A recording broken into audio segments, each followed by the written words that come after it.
നമസ്കാരം. എല്ലാ പ്രിയപ്പെട്ട കൂട്ടുകാർക്കും ഫാസിസ് അക്കാഡമിയുടെ ഇന്നത്തെ ക്ലാസ്സിലേക്ക് സ്വാഗതം. നമ്മളിന്നിവിടെ പഠിക്കാൻ പോകുന്നത് ഇന്ത്യൻ ഭൂമിശാസ്ത്രത്തിലെ തന്നെ കാർഷിക മേഖല എന്ന് പറയുന്ന ഒരു മേഖലയുണ്ട്. ആഗ്രോ ജോഗ്രഫി എന്നാണ് പൊതുവേ നമ്മളതിനെ പറയാറുള്ളത്. അപ്പോൾ ആ ഒരു ആഗ്രോ ജോഗ്രഫിയെക്കുറിച്ചാണ് ഇന്ന് നമ്മളിവിടെ പഠിക്കാൻ പോകുന്നത്. അപ്പോൾ ആദ്യമായിട്ട് നമ്മൾ കാർഷിക മേഖല എടുക്കുമ്പോൾ നമുക്ക് മനസ്സിലാക്കാൻ പറ്റുന്ന കാര്യം എന്താണ്? നമ്മുടെ രാജ്യത്തെ പൊതുവെ നോക്കിയാൽ 3 മേഖലകളായിട്ട് തരംതിരിച്ചിരിക്കുമെന്നറിയാം അല്ല. പ്രാഥമിക മേഖല, ദ്വിതീയ മേഖല, തൃതീയ മേഖല. ഇതിൽ പ്രാഥമിക മേഖല എന്ന് പറയുന്നതിലാണ് കാർഷിക രംഗങ്ങൾ ഉൾപ്പെടുന്നത് എന്ന് നമുക്കറിയാം. അതേപോലെ തന്നെ നമ്മുടെ രാജ്യം എങ്ങനെയുള്ളൊരു രാജ്യമാണ്? നമ്മുടെ രാജ്യം ഒരു അഗ്രികൾച്ചറൽ എക്കോണമിയാണ്, അല്ലെങ്കിൽ ഒരു കാർഷിക രാഷ്ട്രമാണ് എന്നാണ് നമ്മൾ പറയുന്നത്. അതിന് കാരണമായി പറയുന്നത് എന്താണ്? നമ്മുടെ രാജ്യത്തെ ജനസംഖ്യയിൽ 60% ഇന്നും തൊഴിലിനായിട്ട് ആശ്രയിക്കുന്നത് കാർഷിക മേഖലയെ ആയതുകൊണ്ട് പറയുന്നുണ്ട്. അതേപോലെ നമ്മളുടെ സാമ്പത്തിക വ്യവസ്ഥ അല്ലെ, GDP എന്ന് നമ്മൾ പറയും. ഇപ്പോൾ GDPയുമായി ബന്ധപ്പെട്ടുകൊണ്ട് ഇപ്പോൾ ഏറ്റവും കൂടുതൽ കോൺട്രിബ്യൂഷൻ എന്ന് പറയുന്നത് സർവീസ് സെക്ടർ ആയിരുന്നു. പക്ഷെ പണ്ടൊരു കാലത്ത് കാർഷിക മേഖലയിലായിരുന്നു ആളുകൾ കൂടുതലുമായിട്ട് എൻഗേജ് ചെയ്തിരുന്നത്. ഇപ്പോഴും അങ്ങനെ തന്നെയാണ്. എന്നിരുന്നാലും ഇപ്പോൾ കൂടുതൽ വരുമാനമൊന്നും കാർഷിക മേഖലയിൽ നിന്ന് ലഭിക്കുന്നില്ല എന്നുണ്ടെങ്കിലും 60%-ലധികം ജനങ്ങൾക്ക് തൊഴിൽ കൊടുക്കുന്നതും വരുമാനം കൊടുക്കുന്നതും കാർഷിക മേഖല ആയതുകൊണ്ട് തന്നെ കാർഷിക മേഖല വളരെ പരമപ്രധാനമായിട്ടുള്ള ഒരു ഏരിയയാണ്. അപ്പോൾ നമ്മുടെ കാർഷിക മേഖല എന്ന് പറയുമ്പോൾ അത് എന്താണ്, എങ്ങനെയാണ് എന്ന് നമുക്കറിയണം അല്ലേ. കൃഷിയുമായി ബന്ധപ്പെട്ടുകൊണ്ടുള്ള കാര്യങ്ങളാണ്. അപ്പോൾ നമ്മൾ ഒരുപാട് കാര്യങ്ങൾ കൃഷി ചെയ്യാറുണ്ട്, ഒരുപാട് വിളവുകൾ നമ്മുടെ നാട്ടിൽ ഉൽപ്പാദിപ്പിക്കാറുണ്ട്. അപ്പോൾ അങ്ങനെയുള്ള ആ വിളവുകൾ എന്തെല്ലാം തരത്തിലുള്ളതാണ് നമ്മൾ അറിയണം. നമ്മൾ പ്രധാനമായിട്ടും ഭക്ഷ്യവിളകൾ എന്ന് പറയുന്ന വിളകൾ ഉൽപ്പാദിപ്പിക്കാറുണ്ട് അല്ലേ. ഭക്ഷ്യവിളകൾ പേരിൽ തന്നെയാണെന്നായിരിക്കാം. നമ്മുടെ ഈ തടി ഇതേപോലെ തന്നെ നിലനിർത്തണമെന്നുണ്ടെങ്കിൽ നമുക്ക് അനിവാര്യമായിട്ടുള്ളതാണ് ആഹാരം എന്ന് പറയുന്നത്. അപ്പോൾ ആഹാരം കഴിക്കുന്നതിന് വേണ്ടിയിട്ട്, ആഹാരത്തിൻ്റെ ഉപയോഗത്തിന് വേണ്ടിയിട്ട്, ആഹാരമാക്കി മാറ്റുന്നതിന് വേണ്ടിയിട്ട് നമ്മൾ കുറച്ചധികം വിളകൾ കൃഷി ചെയ്യുന്നുണ്ട്. അത്തരത്തിലുള്ള വിളവുകളെയാണ് നമ്മൾ എന്ത് പേരിട്ട് വിളിക്കുന്നത്? ഭക്ഷ്യവിളകൾ എന്ന് പേരിട്ടുകൊണ്ട് വിശേഷിപ്പിക്കുന്നത്. അതേപോലെ നമ്മൾ മറ്റൊരു തരത്തിലുള്ള ആവശ്യങ്ങൾക്ക് വേണ്ടിയും കൃഷി ചെയ്യാറുണ്ട്. അതായത് കഴിക്കാൻ വേണ്ടിയിട്ടല്ല, കച്ചവടം ചെയ്യുന്നതിനും നമ്മുടെ മറ്റാവശ്യങ്ങൾ നിറവേറ്റുന്നതിനുള്ള പണം സ്വായത്തമാക്കുന്നതിനും വേണ്ടിയിട്ട് നമ്മൾ മറ്റ് ചില കൃഷികളും ചെയ്യാറുണ്ട്. അപ്പോൾ വരുമാനം നേടിത്തരിക എന്ന ലക്ഷ്യത്തോടു കൂടിയിട്ട് നമ്മൾ ചെയ്യുന്ന ഭക്ഷ്യയോഗ്യമല്ലാത്ത, ഭക്ഷ്യ ആവശ്യത്തിനല്ലാത്ത മറ്റ് പർപ്പസിനുള്ള വിളകളുണ്ട്. ആ വിളകൾ നമ്മൾ വിളിക്കുന്ന പേരാണ് നാണ്യവിളകളെന്നാണ് വിളിക്കുന്നത്. അപ്പോൾ ഭക്ഷ്യവിളകളുമുണ്ട്, നാണ്യവിളകളുമുണ്ട്.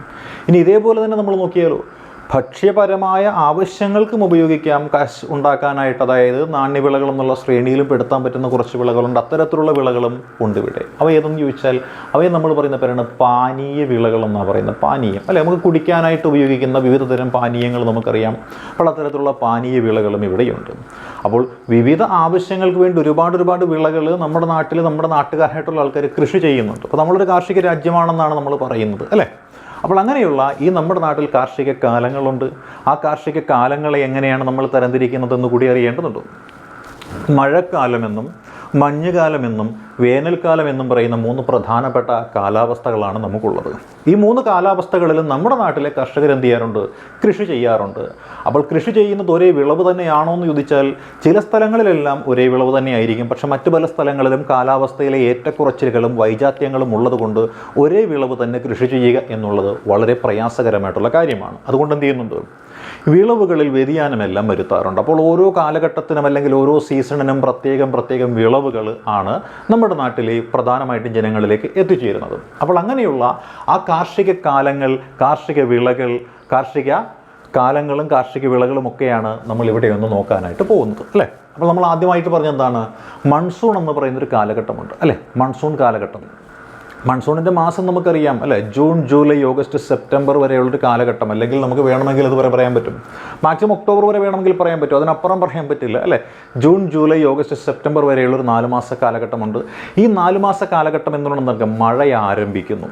മഴയെന്ന് വെച്ചാൽ മൺസൂൺ ആണ് അല്ലേ. മൺസൂണിൻ്റെ ആരംഭം വരുന്നുണ്ട് അല്ലേ. മൺസൂൺ ആരംഭിക്കുന്നുണ്ട്, മൺസൂൺ അവസാനിക്കുന്നത് ഈ ഒരു കാലഘട്ടത്തിൽ. അപ്പോൾ മൺസൂണിൻ്റെ ആരംഭം മുതൽ അവസാനം വരെയുള്ള കാലഘട്ടത്തിനിടയ്ക്ക് നമ്മുടെ നാട്ടിൽ ഉൽപ്പാദിപ്പിക്കുന്ന പ്രധാനപ്പെട്ട കാർഷിക വിളകൾ ധാരാളമുണ്ട്. ഇത്തരത്തിലുള്ള വിളകൾക്ക് കോമൺ ആയിട്ട് നമ്മൾ പറയുന്നവരാണ് മൺസൂൺ വിളകൾ എന്നാണ് പറയുന്നത്. പക്ഷേ മൺസൂൺ വിളകൾ എന്നുള്ള പേരല്ല പാഠപുസ്തകങ്ങളിൽ നമുക്ക് കാണാൻ സാധിക്കുന്നത്. ആ പേരാണ് ഖാരിഫ് എന്ന് പറയുന്ന പേരാണ് കാണാനായിട്ട് സാധിക്കുന്നത്. അപ്പോൾ ഖാരിഫ് വിളകൾ എന്ന് പറഞ്ഞാൽ മൺസൂൺ കാലഘട്ടത്തിലെ വിളകളാണെന്നും അവ ജൂൺ മുതൽ സെപ്റ്റംബർ വരെയുള്ള കാലഘട്ടങ്ങളിലാണ് വിളവിറക്കുന്നതും അതേപോലെ വിളവ് എടുക്കുന്നതും എന്നും നമ്മൾ മനസ്സിലാക്കുക അല്ലേ. എങ്കിൽ പ്രധാനപ്പെട്ട മൺസൂൺ വിളകളായിട്ടുള്ള ഖാരിഫ് വിളകളായിട്ടുള്ള ഇനങ്ങൾ എന്തെല്ലാം എന്ന് ചോദിച്ചാൽ നെല്ല്, ചോളം, ജോവർ, പരുത്തി, ചണം, കരിമ്പ്, സോയാബീൻ, നിലക്കടല എന്നിവയാണ്. നെല്ല്, ചോളം, ജോവർ, പരുത്തി, ചണം, കരിമ്പ്, സോയാബീൻ, നിലക്കടല എന്നിവയാണ് പ്രധാനപ്പെട്ട ഖാരിഫ് വിളകൾ അല്ലേ. ആ ഖാരിഫിൻ്റെ കാലം കഴിഞ്ഞാൽ എന്താണ്, പിന്നെ ഖാരിഫ് എന്ന പേരിൽ നമുക്ക് കൃഷി ചെയ്യാനായിട്ട് പറ്റില്ല അല്ലേ. അപ്പോൾ പിന്നെ അടുത്ത കാർഷിക കാലത്തിലേക്ക് നമ്മൾ നോക്കേണ്ടതായിട്ട് വരും. ആ കാർഷിക കാലത്തിനാണ് നമ്മൾ റാബി എന്ന് പേരിട്ടുകൊണ്ട് വിശേഷിപ്പിക്കുന്നത്. അപ്പോൾ റാബി എന്ന് പറയുന്ന ഒരു കാർഷിക കാലവും നമുക്കുണ്ട്. അപ്പോൾ ആ റാബി എന്ന് പറയുന്ന കാർഷിക കാലം ഏത് സന്ദർഭത്തിലാണെന്ന് ചോദിച്ചാൽ ഈ മഴക്കാലം മാറിയ ഉടനെ തന്നെയാണ് അത് വരുന്നത് അല്ലേ. മഴക്കാലം മാറിയ ഉടനെ തന്നെ വരുന്ന കാർഷിക കാലമാണ്. അതിനെയാണ് നമ്മൾ മഞ്ഞുകാലം എന്ന് പേരിട്ടുകൊണ്ട് വിശേഷിപ്പിക്കുന്നത് അല്ലേ. മഞ്ഞുകാലമാണ്. അപ്പോൾ നോക്കിയാൽ ഒക്ടോബർ, നവംബർ അല്ലേ, ഡിസംബർ, ജനുവരി, ഫെബ്രുവരി അങ്ങനെയുള്ള ഒരു 5 മാസക്കാലത്തൊക്കെ വേണമെങ്കിൽ ഇത് നീണ്ടു കിടക്കും അല്ലേ. ഒക്ടോബർ, നവംബർ, ഡിസംബർ, ജനുവരി, വേണ്ടി വന്നാൽ ഫെബ്രുവരി വരെയും ഇത് പോകും. അപ്പോൾ നമ്മൾ നോക്കിയാൽ നവംബർ മുതൽ ഫെബ്രുവരി വരെയുള്ള ഒരു കാലഘട്ടം എന്ന് വെച്ചാൽ പൂർണ്ണമായിട്ടും ഈ പറയുന്ന മഞ്ഞുകാല വിളകളുടെ കാലഘട്ടമാണ്. മഞ്ഞുകാല വിളകൾക്ക് നമ്മൾ വിശേഷിപ്പിക്കുന്ന പേരാണ് റാബി എന്നാണ് വിശേഷിപ്പിക്കുന്നത് അല്ലേ. റാബി ഒരു വിൻ്റർ ക്രോപ്പാണ്, റാബി ക്രോപ്പാണ് എന്നൊക്കെ പറഞ്ഞുകൊണ്ട് പലപ്പോഴും പരീക്ഷയ്ക്ക് ചോദിക്കാറുള്ള കാര്യങ്ങളൊക്കെ നമുക്കറിയാം അല്ലേ. അപ്പം അങ്ങനെ നോക്കിയാൽ വിൻ്റർ ക്രോപ്പാണെന്ന് പറഞ്ഞു. നവംബർ മുതൽ ഫെബ്രുവരി വരെയുള്ള ഒരു കാലഘട്ടത്തിലാണിത് കൃഷി ഇറക്കുന്ന കാലഘട്ടം എന്ന് പറഞ്ഞു. അങ്ങനെയെങ്കിൽ ഈ ഒരു കാലഘട്ടത്തിൽ ഇത് എവിടെയൊക്കെയാണ് കൃഷി ചെയ്യുന്നത്? റാബി ക്രോപ്പ് എന്ന് പറയാൻ നേരത്ത് മഞ്ഞ് വേണം. നമ്മുടെ ഇന്ത്യയിൽ മഞ്ഞ് വീഴ്ച ഏറ്റവും കൂടുതലുള്ളത് എവിടെയാണ്? ഭൂമധ്യരേഖ പ്രദേശങ്ങളിലോട്ട് ചേർന്ന് കിടക്കുന്ന ആ ട്രോപ്പിക്കൽ മേഖലയിലാണോ? ഒരിക്കലുമല്ല അല്ലേ. അത് ഈ പറയുന്ന ട്രോപ്പിക്കൽ റീജിയൻ അപ്പുറത്ത് കിടക്കുന്ന ടെമ്പറേറ്റ് മേഖലയിൽ എന്ന് വെച്ചാൽ നമ്മുടെ ഉത്തരായന രേഖയ്ക്ക് വടക്ക് ഭാഗത്തുള്ള ഭൂപ്രദേശങ്ങളിലാണ് കൂടുതലും തണുപ്പ് അനുഭവപ്പെടുന്നത്. അതുകൊണ്ട് തന്നെ ഇത് തണുപ്പ് കാലത്ത് കൂടുതലും വിളവെടുക്കുന്ന വിളകളായതുകൊണ്ടാണ് ഇതിനെ റാബി എന്ന് വിളിക്കുന്നതെന്ന് പറഞ്ഞു. അങ്ങനെയാണെന്നുണ്ടെങ്കിൽ ഇത് ആ ഉത്തരായന രേഖയ്ക്ക് വടക്ക് ഭാഗത്ത്, അതായത് നമ്മുടെ ഉത്തരേന്ത്യൻ സമതലങ്ങളിലാണ് കൂടുതലും കാണപ്പെടുന്നത് ഏത് റാബി ക്രോപ്പുകൾ എന്ന് പറയുന്നത്. എങ്കിൽ പ്രധാനപ്പെട്ട റാബി ക്രോപ്പുകൾ ഏതെല്ലാം എന്നൊരു ചോദ്യം വന്നാൽ അത് ഗോതമ്പ് പറയാം, നമുക്ക് പുകയില പറയാം, ബാർലി പറയാം, കടുക് പറയാം, പയറുവർഗ്ഗങ്ങളും പറയാം. ഗോതമ്പ്, പുകയില, ബാർലി, കടുക്, പയറുവർഗ്ഗങ്ങൾ ഇത്രയും റാബി എന്ന് പറയുന്ന വിളയ്ക്ക് അല്ലെങ്കിൽ റാബി എന്ന് പറയുന്ന ആ ഒരു കാർഷിക കാലഘട്ടത്തിലെ പ്രധാനപ്പെട്ട വിളകളാണ് എന്ന് ഓർക്കുക അല്ലേ. ഇനി ഇത് കഴിയുമ്പോൾ നമ്മൾ നോക്കിയാൽ എന്തായിരിക്കാം, മൂന്നാമതൊരു കാർഷിക കാലം വരികയാണ്. അതായത് മഴക്കാലവും കഴിഞ്ഞു, മഞ്ഞുകാലവും കഴിഞ്ഞു, അടുത്ത വരാൻ പോകുന്ന കാലം എന്ന് പറയുന്നത് വേനൽക്കാലമാണ്. എങ്കിൽ ഈ പ്രധാനപ്പെട്ട വേനൽക്കാല വിള ഏതാണെന്നറിയാവൂ? ആ വേനൽക്കാല വിളയുടെ പേരാണ് സയ്ദ് എന്നാണ് നമ്മൾ വിശേഷിപ്പിക്കുന്ന സയ്ദ്. അതായത് വേനലിൻ്റെ ആരംഭത്തിൽ വിളവിറക്കുന്നു, വേനലിൻ്റെ അവസാനത്തിൽ വിളവെടുക്കുന്നു, അതാണ് സയ്ദ്. മഞ്ഞുകാലത്തിൻ്റെ ആരംഭത്തിൽ വിളവിറക്കുന്നു, മഞ്ഞുകാലത്തിൻ്റെ അവസാനം വിളവെടുക്കുന്നു, അത് റാബി. മഴക്കാലത്തിൻ്റെ ആരംഭത്തിൽ വിളവിറക്കുന്നു, മഴക്കാലം അവസാനിക്കുമ്പോൾ വിളവെടുക്കുന്നു, അത് ഖാരിഫ്. അങ്ങനെ ഖാരിഫ് എന്നും റാബി എന്നും സയ്ദ് എന്നും പറയുന്ന 3 കാർഷിക കാലങ്ങളാണ് നമ്മളുടെ ഇന്ത്യയിൽ അനുഭവപ്പെടുന്നത്. ഈ കാലാവസ്ഥയെ അടിസ്ഥാനമാക്കിയിട്ടാണ് ഇന്ത്യയിലെ കർഷകരെ കൃഷി ഇറക്കുന്നതും വിളവെടുക്കുന്നതും ഉപജീവന മാർഗം നടത്തുന്നതും നമ്മുടെ നാടിനെ പട്ടിണിയില്ലാതെ പരിപാലിക്കുന്നതും. അപ്പോൾ പ്രധാനപ്പെട്ട റാബി കാലഘട്ടം നമ്മൾ നോക്കിയാൽ അല്ലേ, മാർച്ച്, ഏപ്രിൽ, മെയ് ഈ 3 മാസങ്ങളാണ് അല്ലേ. മാർച്ച്, ഏപ്രിൽ, മെയ് ഈ കാലഘട്ടങ്ങളിൽ നമ്മൾ ഏറ്റവും കൂടുതൽ ഉപയോഗിക്കുന്നതായിരിക്കാം പഴവർഗ്ഗങ്ങളാണ് അല്ലേ. തണ്ണിമത്തൻ, വെള്ളരി അല്ലേ, ആപ്പിളും ഓറഞ്ച് മുതലായ സാധനങ്ങളൊക്കെ നമ്മൾ ഉപയോഗിക്കാറുള്ള ഈ ഒരു കാലഘട്ടത്തിലാണല്ലോ. അപ്പം അങ്ങനെ നോക്കിയാൽ ആ തണ്ണിമത്തനും വെള്ളരിയും പച്ചക്കറിയും എല്ലാം കൂടുതലായിട്ട് നമ്മൾ ഉപയോഗിക്കുന്നൊരു കാലഘട്ടമാണ് ഈ ഒരു കാലഘട്ടം കേട്ടോ. അതാണ് നമ്മൾ സയ്ദ് എന്ന് പറയുന്ന കാലഘട്ടം. അപ്പോൾ സമ്മർ സീസൺ ആണ് നമ്മൾ ഈ പറയുന്ന സയ്ദ് എന്ന് പറയുന്ന വിളവ് ഉള്ള സീസൺ. അങ്ങനെ ഈ 3 കാലഘട്ടങ്ങളാണ് പ്രധാനമായിട്ടും നമുക്ക് പരീക്ഷയുമായി ബന്ധപ്പെട്ടുകൊണ്ട് പഠിക്കേണ്ടുന്നത്. അപ്പോൾ ഈ 3 കാലഘട്ടങ്ങളിലുമൊക്കെ ആയിട്ട് നമ്മൾ എന്താണ് പലതരത്തിലുള്ള വിളകൾ കൃഷി ചെയ്യാറുണ്ട്. അത്തരത്തിലുള്ള വിളകൾ നമ്മൾ പ്രധാനമായിട്ടും 3ആക്കി തരംതിരിച്ചു എന്ന് പറഞ്ഞല്ലോ. ഏതൊക്കെയായിരുന്നു?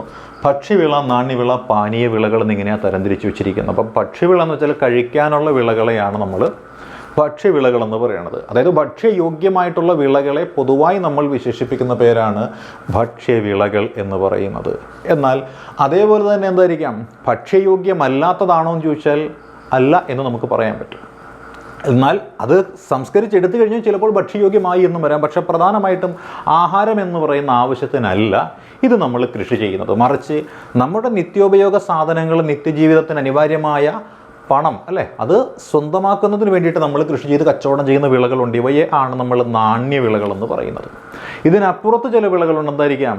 ഈ ഭക്ഷ്യവിളയെന്നും നാണ്യവിളയും പറയുന്ന ശ്രേണിയിൽ നമുക്ക് പെടുത്താൻ പറ്റുന്നൊരു വിള, അതാണ് പാനീയവിള എന്ന് പറയുന്ന ആ ഒരു ബിവറേജസ് ക്രോപ്സ് എന്ന് നമ്മൾ വിശേഷിപ്പിക്കുന്നത് അല്ലേ. അങ്ങനെയാണെങ്കിൽ നമുക്ക് ഇന്ന് ഈ പാനീയ വിളകൾ, ഇന്ത്യയിലെ പ്രധാനപ്പെട്ട പാനീയ വിളകൾ ഏതെല്ലാം എന്ന് ജസ്റ്റ് നമുക്കൊന്ന് നോക്കിയേക്കാം അല്ലേ. വളരെ കുറച്ച് കാര്യങ്ങൾ മാത്രമേ ഉള്ളൂ. അപ്പോൾ എന്താണ് പാനീയ വിളകൾ നോക്കിയാൽ തേയിലയും കാപ്പിയും കരിമ്പും ഒക്കെയാണ് പ്രധാനമായിട്ടും പാനീയ വിളകൾ, പാനീയമാക്കി മാറ്റുന്നതിന് അല്ലെങ്കിൽ പാനീയത്തിന് ഉപയോഗിക്കുവാനായിട്ട് നമ്മൾ കൃഷി ചെയ്യുന്ന വിളകൾ അല്ലേ.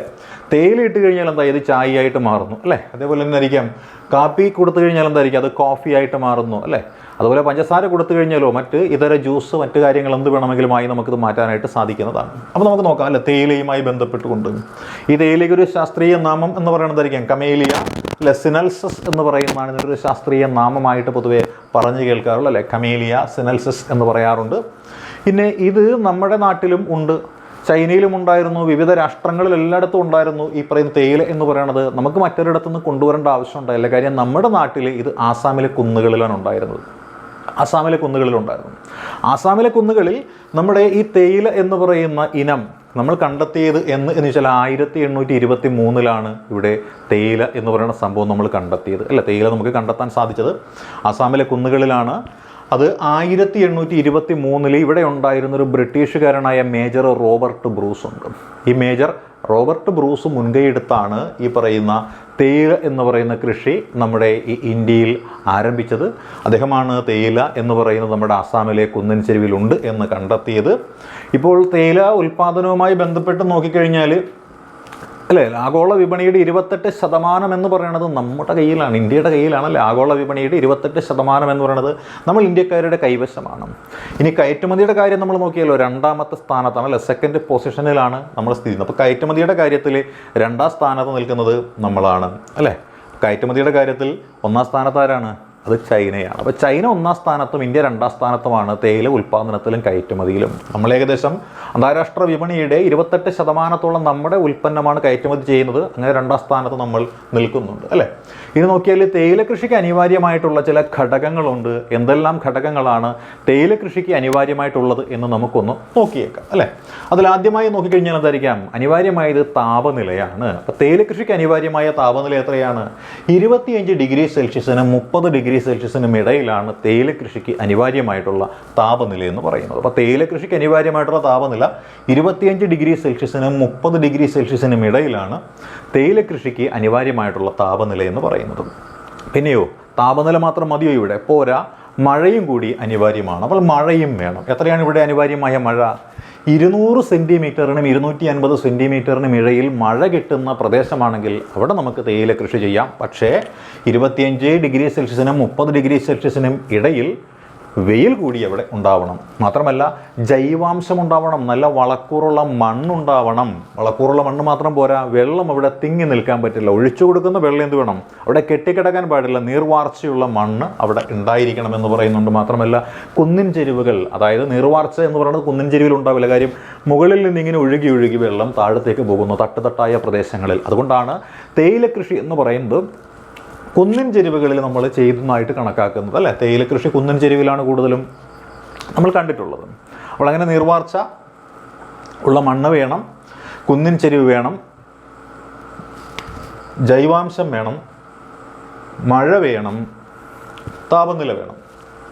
ഇത്രയും കാര്യങ്ങളാണ് തേയില കൃഷിക്ക് അനിവാര്യമായ ഘടകങ്ങളെന്ന് പറയുന്നത്.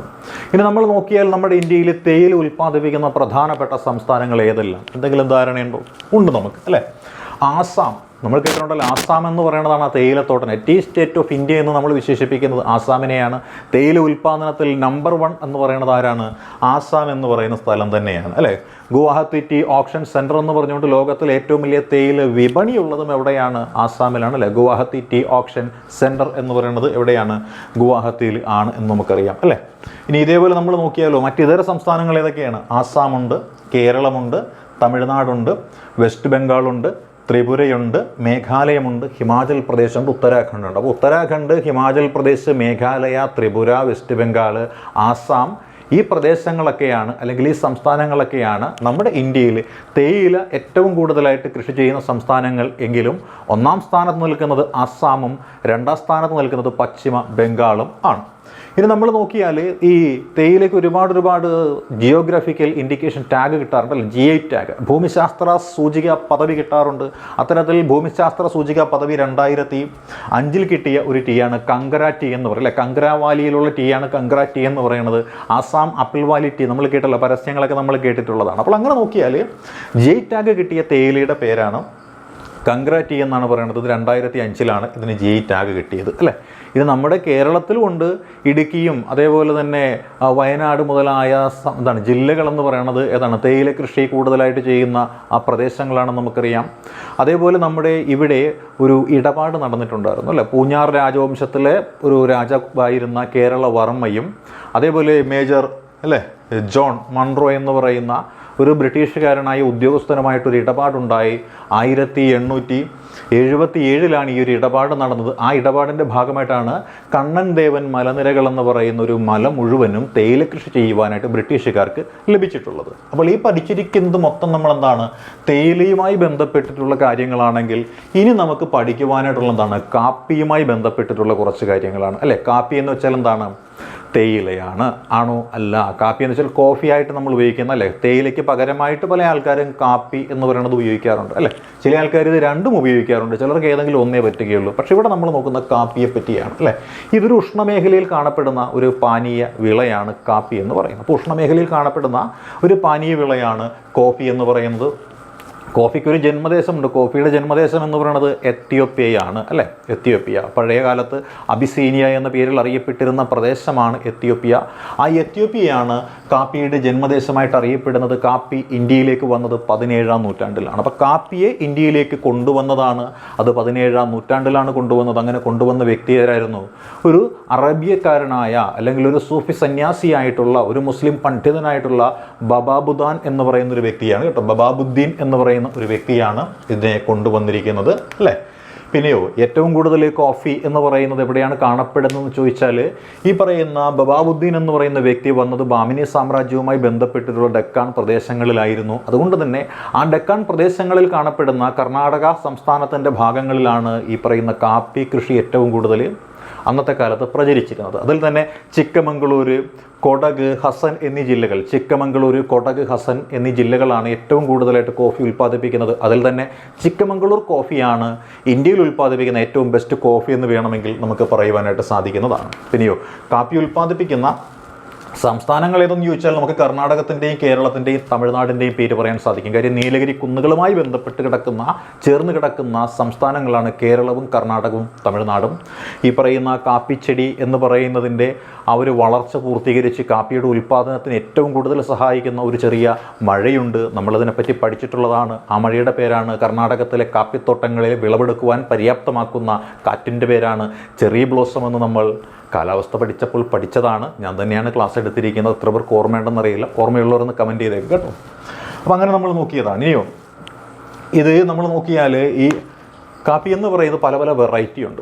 അതിലേറ്റവും പ്രധാനപ്പെട്ട വെറൈറ്റികൾ വെച്ചാൽ 3 എണ്ണമേ ഉള്ളൂ, അല്ലേ. നമ്മുടെ ഇന്ത്യയിൽ 3 വെറൈറ്റി ഉണ്ടോ എന്ന് ചോദിച്ചാൽ ഇന്ത്യയിൽ ഏറ്റവും കൂടുതൽ കൃഷി ചെയ്യുന്നതാണ് അറബിക്ക എന്ന് പറയുന്നൊരു വെറൈറ്റിയാണ്. അപ്പം വെറൈറ്റികളുണ്ട്. അറബിക്കായുണ്ട്, ലിബറിക്കായുണ്ട്, റോബസ്റ്റായുണ്ട്, അല്ലേ. അപ്പോൾ റോബസ്റ്റ എന്നും അറബിക്ക എന്നും ലിബറിക്ക എന്നും പറയുന്ന 3 വെറൈറ്റികളിലായിട്ട് കാപ്പി എന്ന് പറയുന്നത് ഇന്ത്യയിൽ ഉൽപ്പാദിപ്പിക്കപ്പെടുന്നുണ്ട്, അല്ലേ. കാപ്പി ഉൽപ്പാദനവുമായി ബന്ധപ്പെട്ടുകൊണ്ടും കാപ്പിയുടെ കയറ്റുമതിയുമായി ബന്ധപ്പെട്ടുകൊണ്ടും നമ്മൾ നോക്കിക്കഴിഞ്ഞാൽ ആഗോള വിപണിയുടെ 3.25% മാത്രം, എന്ന് വെച്ചാൽ 3.7% മാത്രമാണ് ഇന്ത്യക്കുള്ളത്, അല്ല. അപ്പോൾ ഇന്ത്യ ഒരുപാട് പിന്നിലാണെന്നല്ലേ അതിൻ്റെ അർത്ഥം. ആഗോള വിപണിയുടെ 3.7%. തേയിലയിലാണെങ്കിലും നമ്മൾ 28% നമുക്കായിരുന്നെങ്കിൽ ഇവിടെയുള്ളത് 3.7% മാത്രമേ ഉള്ളൂ. അപ്പോൾ നമ്മൾ ഒരുപാട് പിന്നിലാണ് എന്നാണ് അതിൻ്റെ അർത്ഥം. അപ്പോൾ നമുക്ക് മുന്നിലുള്ളത് ആരൊക്കെയാണ്, അല്ലേ. അവിടെ ഉള്ളതാണ് ബ്രസീലുണ്ട്, വിയറ്റ്നാമുണ്ട്, ഇന്തോനേഷ്യ ഉണ്ട്, എത്യോപ്യ ഉണ്ട്, കൊളംബിയ ഉണ്ട്. അപ്പോൾ കൊളംബിയയും ഇന്തോനേഷ്യയും എത്യോപ്യയും വിയറ്റ്നാമും ബ്രസീലും ഒക്കെയാണ് ഇന്ത്യക്ക് മുന്നിൽ കാപ്പിയുടെ ഉൽപ്പാദനവുമായി ബന്ധപ്പെട്ടുകൊണ്ട് മുന്നിലുള്ള ആളുകളെന്ന് നമുക്ക് മനസ്സിലായി, അല്ലേ. ഇനി നമ്മൾ നോക്കിയാൽ പാനീയ വിളകളിൽ അടുത്ത പ്രധാനപ്പെട്ട ഒരു പാനീയ വിളയാണ് കരിമ്പ് എന്ന് പറയുന്നത്. ആ കരിമ്പൊക്കെ നമ്മൾ കണ്ടിട്ടുള്ളതാണല്ലോ. ഉത്സവപ്പറമ്പുകളിലൊക്കെ പോകുമ്പോൾ ഈ മെഷീനൊക്കെ ആയിട്ട് വന്നിട്ട് കരിമ്പിൻ ജ്യൂസൊക്കെ ഉണ്ടാക്കി കൊടുക്കുന്ന നോർത്ത് ഇന്ത്യൻസിനെയൊക്കെ നമ്മൾ കണ്ടിട്ടുള്ളതാണ്, അല്ല തമിഴന്മാരെയൊക്കെ നമ്മൾ കണ്ടിട്ടുള്ളതാണ്. കരിമ്പിൻ ജ്യൂസ് മേടിച്ച് നമ്മൾ കുടിച്ചിട്ടുള്ളതാണ്, അല്ല കരിമ്പ് ഈ നീളത്തിൽ ഇങ്ങനെ മുറിച്ച് കടിച്ച് നിന്നുണ്ട് നടന്നിട്ടുള്ള ആൾക്കാരും ഒക്കെ ആയിരിക്കും നമ്മളിൽ പലരും. അപ്പോൾ കരിമ്പിൻ്റെ ജന്മദേശം എന്ന് പറയുന്നത് നമ്മുടെ നാടാണ്. അപ്പോൾ കരിമ്പിൻ്റെ ജന്മദേശം എവിടെ വെച്ചാൽ ഇന്ത്യയാണ് കരിമ്പിൻ്റെ ജന്മദേശം. അപ്പോൾ കരിമ്പിൻ്റെ ജന്മദേശം ഇന്ത്യയാണെന്നും എന്നാൽ ഈ കരിമ്പിൻ്റെ ഉൽപ്പാദനത്തിൽ നമ്മളല്ല ഒന്നാം സ്ഥാനത്ത്, അല്ലേ? ആരാണ്? ബ്രസീലാണ്. ബ്രസീൽ, ഇന്ത്യയേക്കാൾ വലിയ രാജ്യമായ ബ്രസീൽ, അല്ലേ?